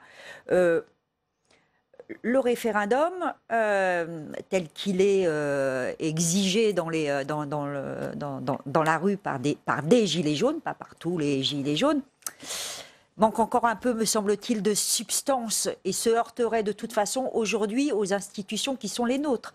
C'est-à-dire qu'un référendum type RIC ou type RIP, comme d'autres le proposent, en ayant les mêmes institutions qui sont celles de la Ve République aujourd'hui, ça ne peut pas fonctionner. Un référendum avec un président de la République qui détient les mêmes pouvoirs que ceux qu'il détient aujourd'hui, ça ne peut pas fonctionner. Il y a des exemples dans l'histoire de notre pays qui le montrent. Donc je pense qu'il faut... il y a la réforme constitutionnelle qui devrait revenir. J'ose espérer qu'elle ne pourra pas revenir dans l'état où elle a été, été examinée au mois de juillet à l'Assemblée nationale. Donc il faut aussi un certain nombre de garanties, et ces garanties, il faut qu'elles soient au cœur du débat national.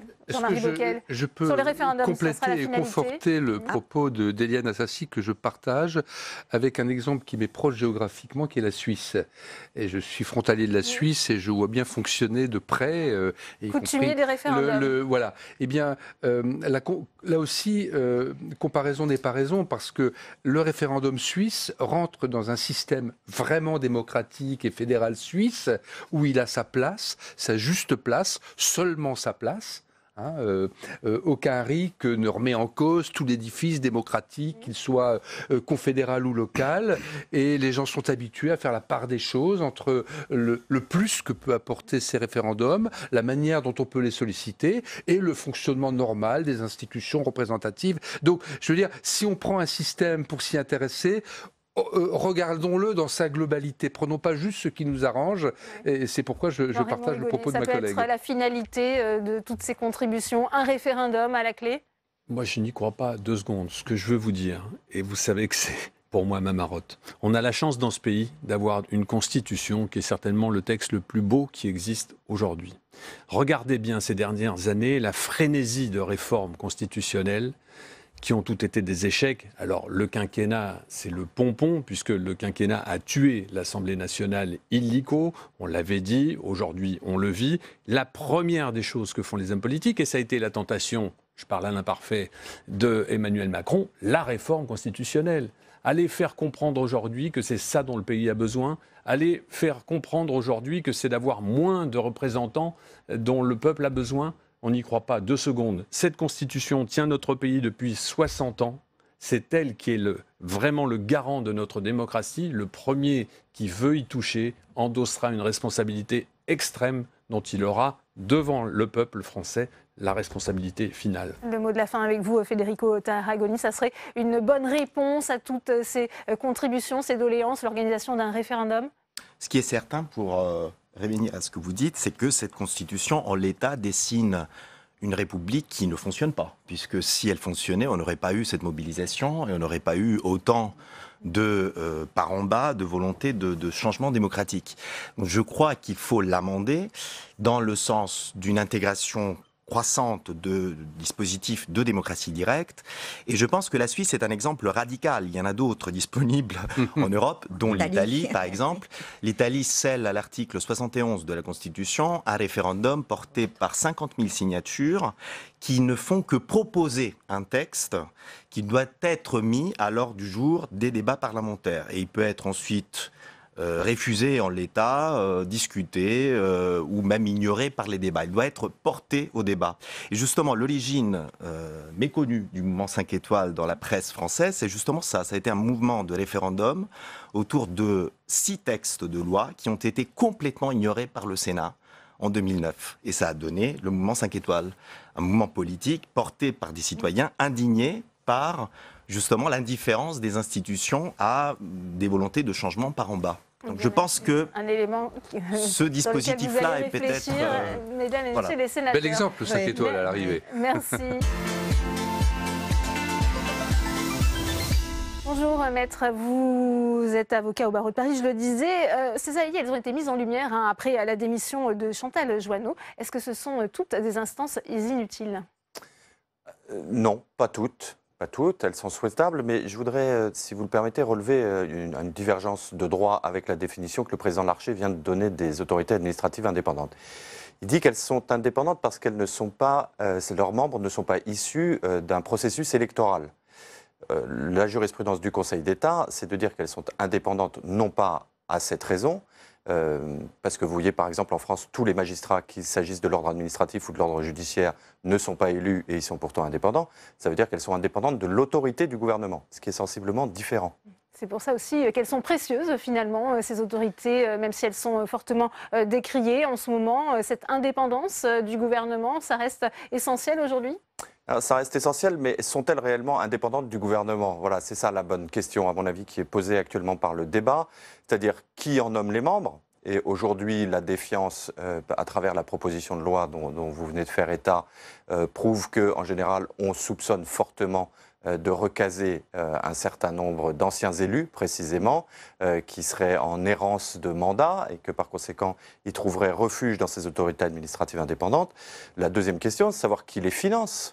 Sont précisément, le projet de loi des finances prend des dispositions spécifiques, donc elles dépendent aussi des institutions représentatives et électorales que sont le Sénat et l'Assemblée nationale. Donc si vous voulez, il n'y a pas une indépendance totale. Après ça, leur utilité, eh bien, elle est très diverse. Il y en a 26. Je mets au défi quiconque de citer les 26 sans commettre d'erreur. C'est bien la preuve que tout n'est pas forcément utile. Je ne sais pas si vous connaissiez la commission d'indemnisation des victimes du nucléaire avant que le débat soit posé. Moi, je dois vous avouer que j'en ignorais l'existence. Par contre, on connaît tous l'existence de l'autorité des marchés financiers. Alors après ça, son mode de fonctionnement est sujet à discussion, mais en tout cas, elle a une utilité, entre autres parce que la jurisprudence communautaire impose précisément qu'en matière de concurrence, les institutions qui sont amenées à réguler le marché soient indépendantes des gouvernements, précisément. Alors, vous parlez de leur nombre, hein. Elles sont désormais 26. On sait qu'il y avait déjà eu un rapport ici au Sénat, hein, emmené par Jacques Mézard. Ça avait fait l'objet d'une proposition de loi pour un petit peu encadrer les choses. Et pourtant, on a entendu Gérard Larcher qui s'inquiète de ces autorités administratives indépendantes. Elles pourraient affaiblir le Parlement, dit-il. Moi, je ne suis pas sûr que ce soit le Parlement qui soit affaibli. Je pense que c'est l'État qui s'affaiblit parce qu'il abandonne des missions. Vous savez, ça vient d'une théorie anglo-saxonne qui obéit au nom pompeux d'agencification. C'est-à-dire que l'État se délaisse d'un certain nombre de missions. Par exemple, la haute autorité qui a en charge la recherche universitaire pourrait très bien dépendre de l'éducation nationale. Donc, si vous voulez, là, il y a, comme dans d'autres domaines judiciaires, par exemple, un mouvement général de démission de l'État. Et donc, il y a une défiance dans un vieux pays colbertiste comme le nôtre à l'égard de tout ce qui ne relève pas de l'État, mais qui est quand même financé par l'État, qui en sont les membres. Qu'est-ce qu'ils fournissent comme travail? Ils ont pour obligation de fournir un rapport par an. Ces rapports sont-ils réellement discutés? C'est la fonction de l'Assemblée nationale et du Sénat de les discuter. Là, le président même du Sénat n'aborde pas ce sujet-là quand il parle des autorités administratives indépendantes. Ça veut dire aussi qu'en réalité, comme ces entités juridiques agissent dans un flou juridique extrême, on ne sait pas exactement ce que c'est. Par exemple, dans les autorités administratives indépendantes... C'est peut-être là qu'il faut renforcer le contrôle parlementaire, justement, sur le travail fourni par ces autorités administratives indépendantes? Oui, mais alors de quoi sont-elles indépendantes à ce moment-là? Si vous voulez, dès lors qu'il y a un contrôle parlementaire, et à mon avis, il est souhaitable. Mais est-ce qu'on peut encore parler d'indépendance? Bon, l'indépendance aujourd'hui, elle se manifeste par le fait que les membres sont inamovibles. Mais ce ne sont pas les seuls en France, hein. Les juges le sont également. Bon. Donc il y a beaucoup de sujets que vous soulevez là actuellement, oui. Est-ce qu'il faut aussi peut-être contrôler davantage la question de la rémunération des dirigeants de ces AI? On a vu, c'est aussi ce qui a suscité la polémique, le salaire de Chantal Joanneau. Oui, c'est un débat à la mode. Mais vous savez, sur 1 000 € d'impôts, il y a 150 € qui partent aux aides sociales distribuées et 1 € au financement de toutes les institutions représentatives et autres autorités administratives indépendantes. Donc, si vous voulez, je ne suis pas sûr, même si c'est un débat à la mode, que les modifications qu'on va apporter n'obéissent pas plus à un élan de communication que de régulation et de réponse à un débat qui prend une place de plus en plus importante. Est-ce qu'il faut aussi empêcher certains parlementaires ou anciens ministres de siéger au sein de ces AI pour renforcer leur légitimité et leur indépendance? Ah oui, ça, à mon avis, vous posez la bonne question. Quel est le fond du sujet? Pourquoi on a souhaité des autorités administratives indépendantes? Précisément pour éviter les conflits d'intérêts. Bon. Mais au rang des conflits d'intérêts, quand on nomme les membres de ces autorités, et a fortiori leur président, eh bien, on ne se pose la question du conflit d'intérêts qu'à la marge. C'est-à-dire sur 3 ans, etc. Bon, si vous voulez, ce n'est pas satisfaisant. Aujourd'hui, s'il y a ce soupçon général, et malheureusement pour elle, Madame Joanneau correspond sociologiquement à la catégorie des anciens ministres auxquels on trouve une place ailleurs. Ça ne veut pas dire qu'elle n'a pas les compétences ni le gabarit intellectuel pour mener à bien le débat public. Ça ne veut même pas dire qu'elle n'a pas travaillé, ni que les membres de cette autorité n'ont pas travaillé. Ça veut simplement dire qu'on se pose la question de savoir pourquoi plus elle qu'une autre. Et on se pose aussi la question de savoir si ce débat national, quand il y a un conseil économique et social, par exemple, est-ce que ça ne peut pas être la fonction? Est-ce qu'il n'y a pas cette éternelle question des doublons? Et les autorités administratives, et c'est là qu'on en revient et qu'on boucle la boucle avec le sentiment d'abandon de l'État de ses fonctions, est-ce qu'il n'y a pas des doublons avec des institutions déjà existantes auxquelles sont consacrés des budgets précisément pour remplir ces missions? On parlait de leur nombre et de leur prolifération. C'est comme ça que ça avait été qualifié par Jacques Mézard. Il faut encore faire le tri, selon vous, dans ces autorités administratives indépendantes? Alors, oui, mais si vous voulez faire le tri, on peut continuer. Mais alors, si vous voulez, quand même, il faut admettre que là, la dernière loi les a ramenés au nombre de 26. Hein, donc, on ne peut pas parler d'inflation. Bon. Par contre, oui, mais comment faire le tri entre celles qui sont utiles et celles qui sont inutiles? Sinon, en posant la question que nous posons tous les deux sur les doublons institutionnels. Bon, voilà, donc là, on verra bien si ça mérite. Si ça mérite, par exemple, que l'Éducation nationale abandonne un certain nombre de ses prérogatives, que Bercy abandonne un certain nombre de ses prérogatives et du travail qu'il lui incombe d'accomplir au profit de ces autorités administratives indépendantes. Une dernière question pour vous, puisqu'on parlait de cet affaiblissement du Parlement. C'est la menace qu'a brandi Gérard Larcher, qui parle aussi d'un affaiblissement de l'autorité politique à travers ces AI. Certainement, mais ça veut dire qu'il s'inscrit dans cette défiance. Mais quand même, reconnaissons que le Sénat et l'Assemblée nationale ont voté les projets de loi des finances qui financent ces autorités administratives indépendantes. Donc, que ne se sont-ils posé la question plus tôt sur l'opportunité d'octroyer des budgets à ces entités? C'est la fin de cette édition. Très bonne suite des programmes sur Public Sénat.